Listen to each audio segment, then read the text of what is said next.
Hi, welcome to COVID-19 Vaccine and the Black Diaspora, a podcast that is brought to you by Iowa Coalition for Collective Change and Ethnic Minorities of Burma Advocacy and Resource Center.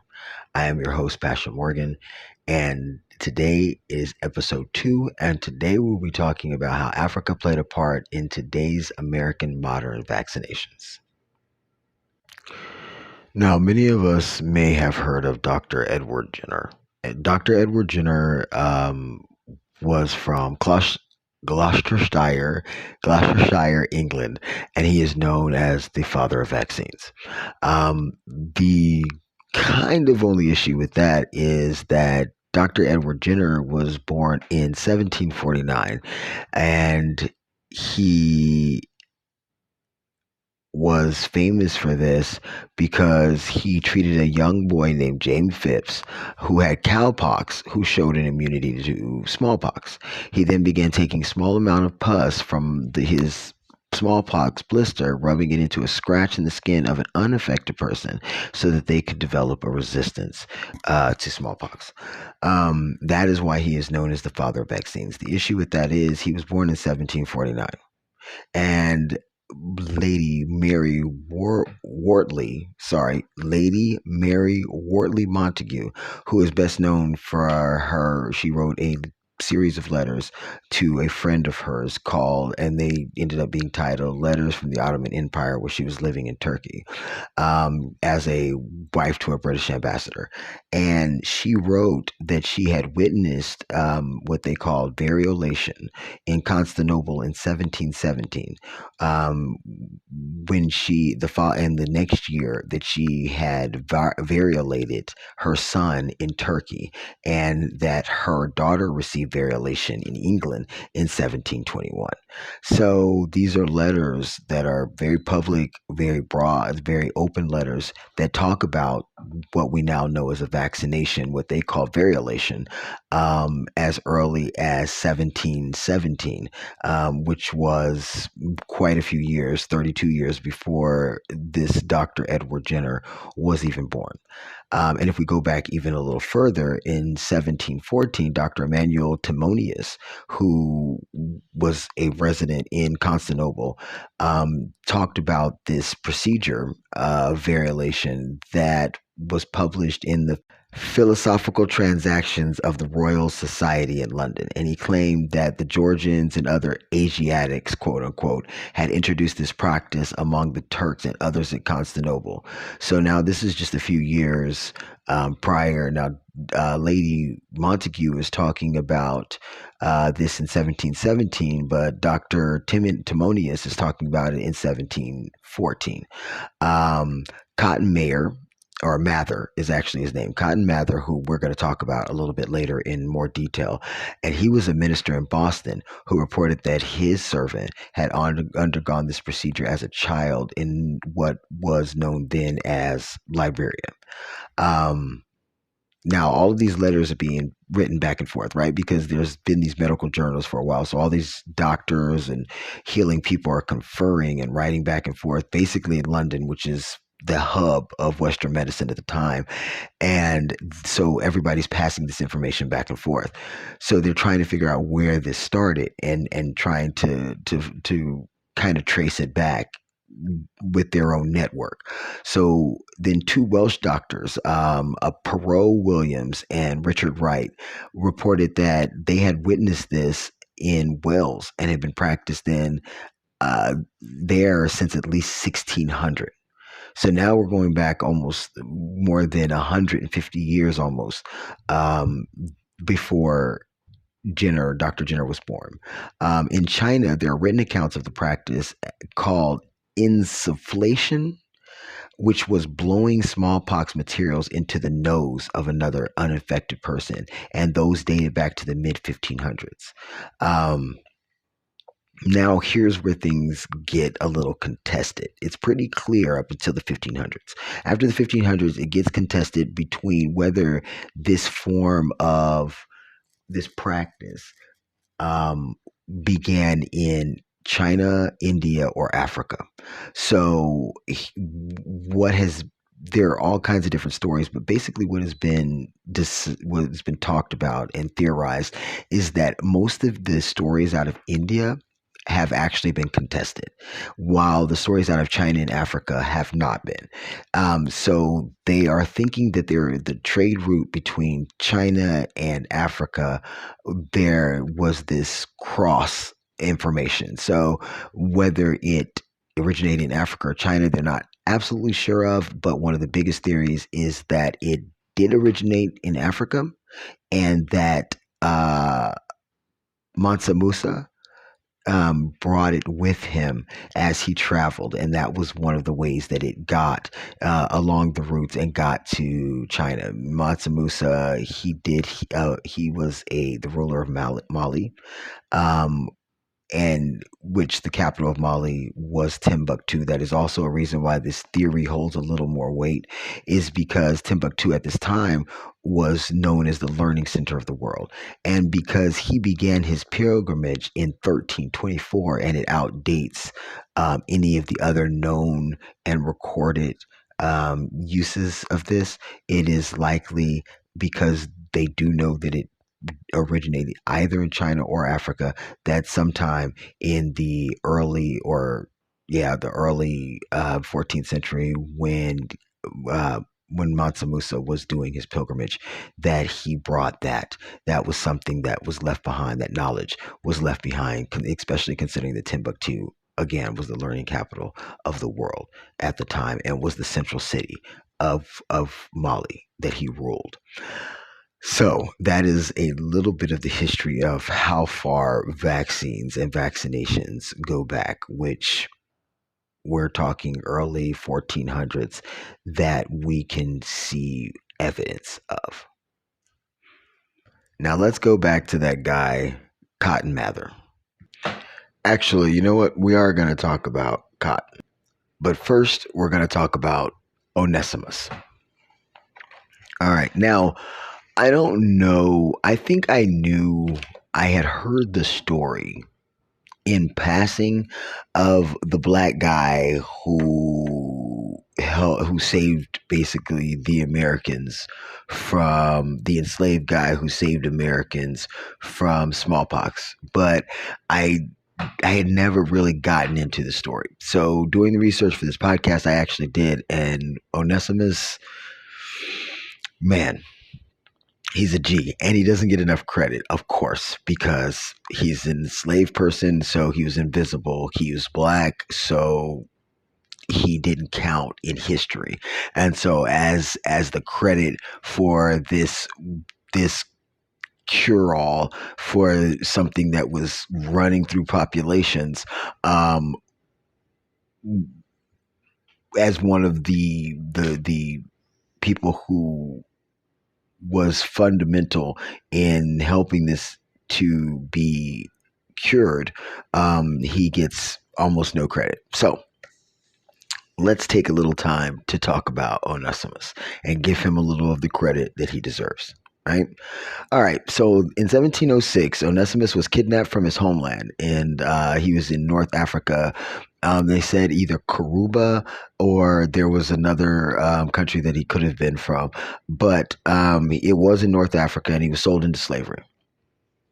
All right. After he was sold into slavery, he was purchased and gifted to Mather, who was a minister, and so he was purchased and gifted to him by his congregation. Now, Mather is important to note that he was an influential supporter of the Salem witch trials, and completely comfortable with being a slave owner. This was not something that he had a problem with. He mentions and talks about Onesimus being shifty and thieving. So he is not some wonderful big-hearted guy who was just this wonderful and they got together and created this cure for smallpox. That's not how this story goes. So back to Onesimus. So after Onesimus was gifted to Mather,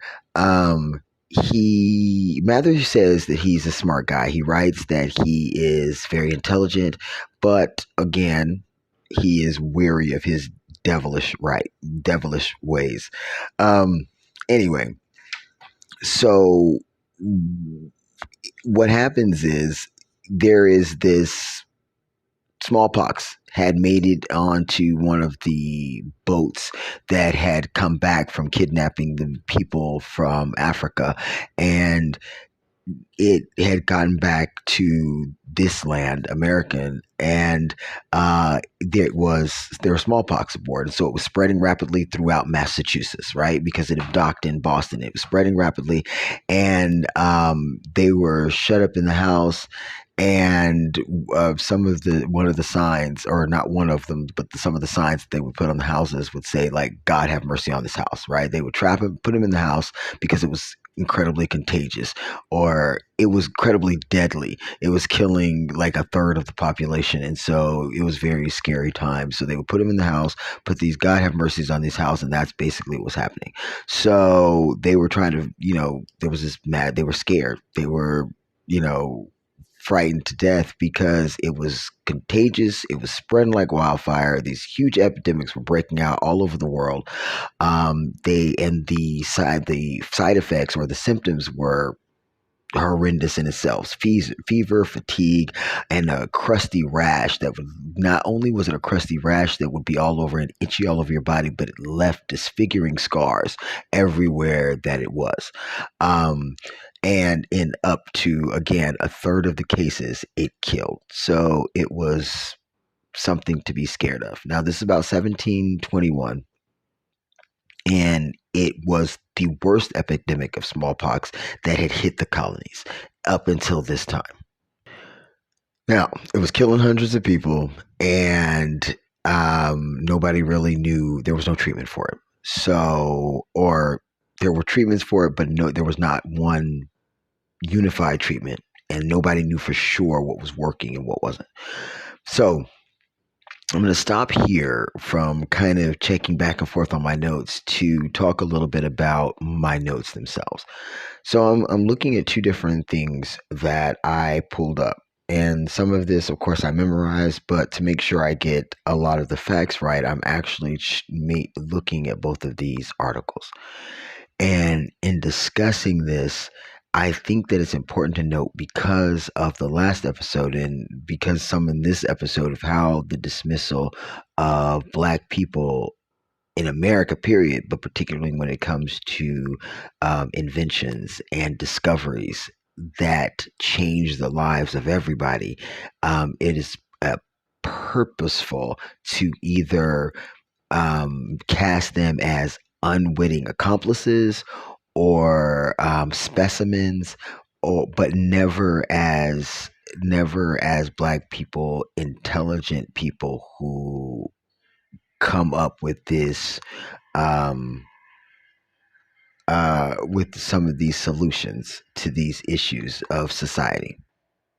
The reason I point this out is, as I'm looking at these two articles, and and because I've read now several times the story of Onesimus, I am looking at the drastic contradictions. Now, one article I got is from a publication called Undark, and it is a publication that tells the story of Black people through the lens of Black people. And then the other one I got was from basically the history website, history.com website.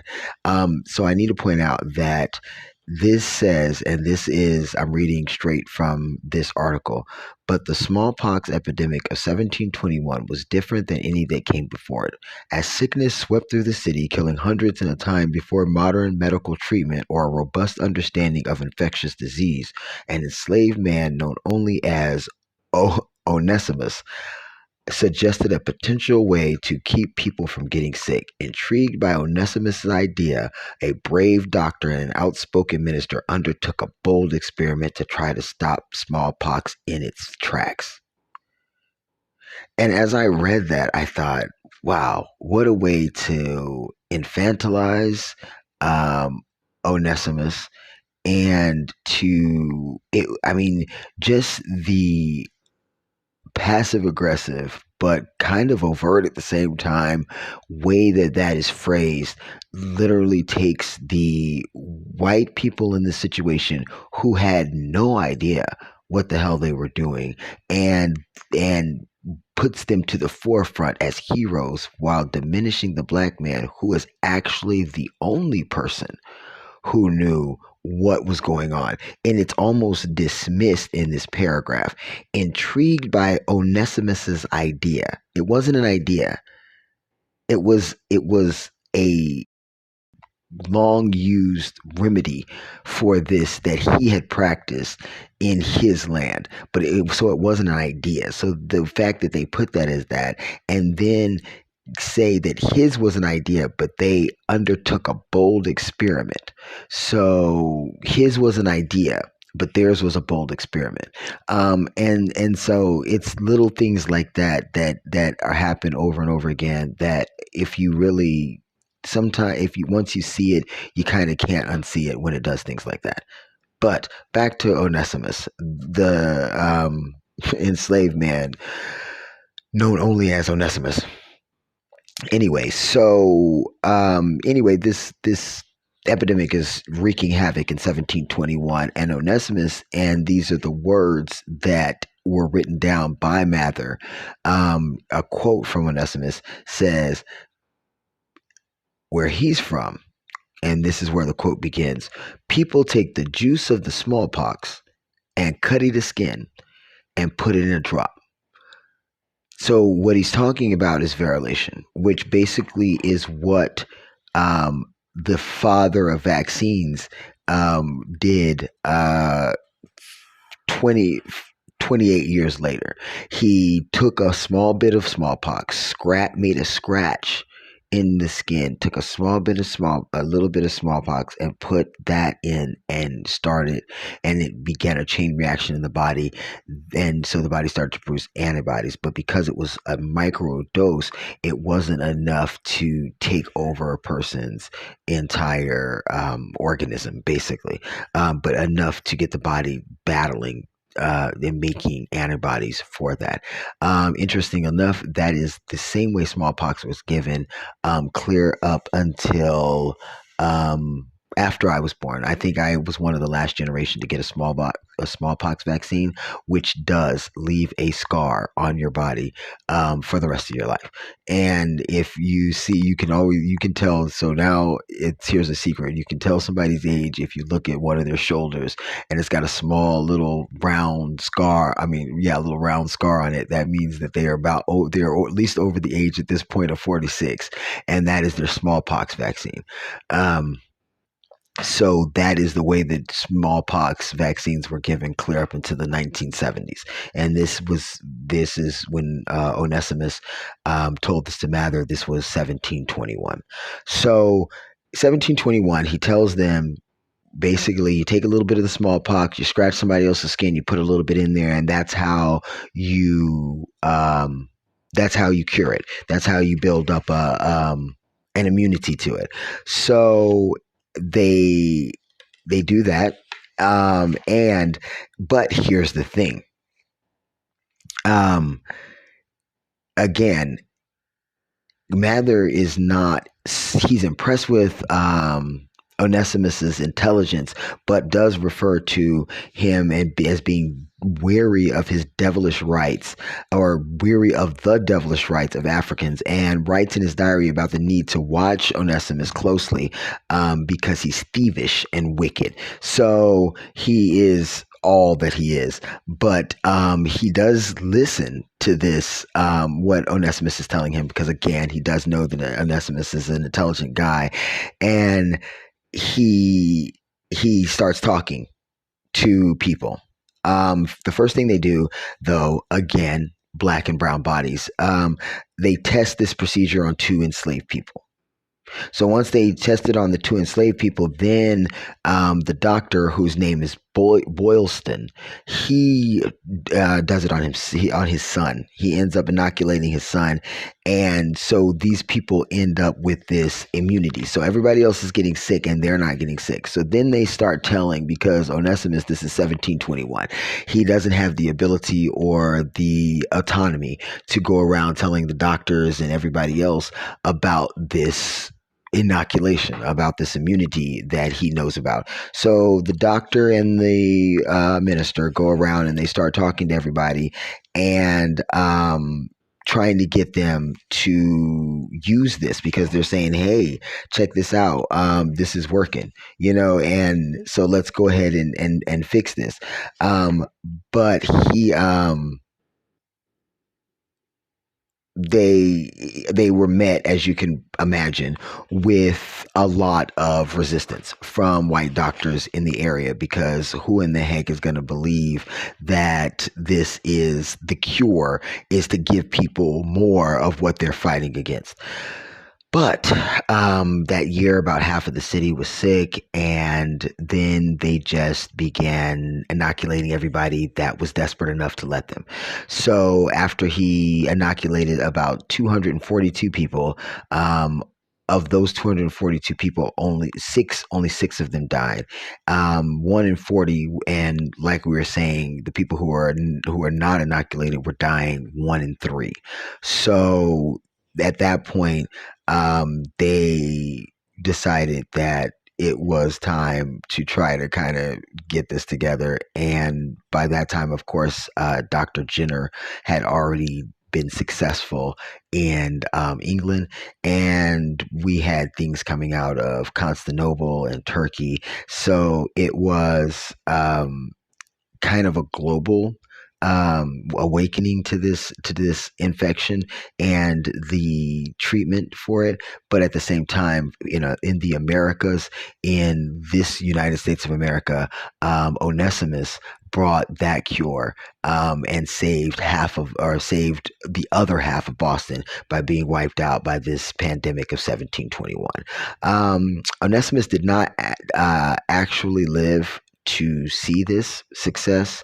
Um, as far as we know, very little is known about his life after this, but there are a few things that are important to note. Number one, he had to buy his freedom. After saving Boston and saving the lives of this doctor, we're not really sure whether Onesimus actually ever lived to see this success of what he passed on to the people here. We do know that there's a couple things to note in his life after that. Not much is known about him, but it is known that he was able to purchase his freedom. He was not given his freedom after saving the city of Boston, but he was able to purchase his freedom. And according to historian Stephen Niven, he gave Mather money to purchase another enslaved person. We do know that smallpox was eradicated, according to the World Health Organization, as of 1990, and that in America is thanks to Onesimus. Onesimus was almost forgotten to history, like is the case. In fact, there was a doctor who went to Harvard to speak about this. It was a prominent psychiatrist, sorry, in 1932, and his name was Samuel Bayard. He gave an entire speech to it wasn't Harvard, I apologize, it was Massachusetts Medical Society, to tell the story of smallpox in Massachusetts, because it is a big deal. As far as the start of what was to become a cure was started there. And in his hour speech, Onesimus was mentioned one time. And unfortunately, this has become the norm for Black contributors to science and medicine. But he was mentioned in Boston Magazine as one of the 100 best Bostonians of all time. So he may be starting to get his due. And even things like the little things that he's getting, those still pales in comparison to all the lauding that has been done for his the two white men who spread his idea around Boston. But that being said, on little things like this podcast, on little things like one of the 100 best Bostonians of all times, Onesimus is finally starting to get his due, because racism and systemic injustice have historically made it impossible for individuals like Onesimus to be acknowledged as contributors to science that they actually are. But because it's people like you and people like me and people like the Boston Globe that are bringing this to light and giving due to these unsung heroes of American history, of science, and medicine. So that is Onesimus. If you have heard about him, that's great. If you, and hopefully you learned a little bit more. If you haven't, you hadn't, and this was new information, join the club. I knew a little bit about, like I said, I knew a little bit about the rumors of a black guy, but I didn't even know his name until I started doing the research for this. So it was very interesting, and it brings us full circle to how the African traditions help shape the modern day vaccinations. After smallpox was one of the first vaccinations, actually, it was the first vaccination. It was one of the longest run vaccinations, one of the most successful vaccination campaigns, and it was started in America by Onesimus. So there you go. That's a little history fact of the day and a little something to talk about our connection with vaccines as the Black community in America. It's not just a connection of a peripheral connection or a health connection. It's a connection of our ancestors, our traditions being brought to this land through us. So thanks again for listening. I hope you really enjoyed this episode. This was really fun for me to research and to find out about. It is one of the more enjoyable things. After doing the first episode, this episode was really enjoyable. There were, of course, some downsides, but it was really good and really uplifting to know the difference that Onesimus made in American science and medicine. Thanks for joining me. I appreciate it. Again, my name is Pasha Morgan. I am your host. This is COVID-19 in the Black Diaspora, and it is a limited series, a 3-part series podcast that is brought to you by Iowa Coalition for Collective Change and the Ethnic Minorities of Burma Advocacy and Resource Center. I hope you'll come back and join me for the third and final part of this 3-part series, which is So Why Then? After hearing episode 1 and after hearing episode 2, why? Why this vaccine? Why should you get the COVID-19 shot? Why is this a good decision for you and or your family? So please join me for that next episode, and take care of yourselves. Be safe.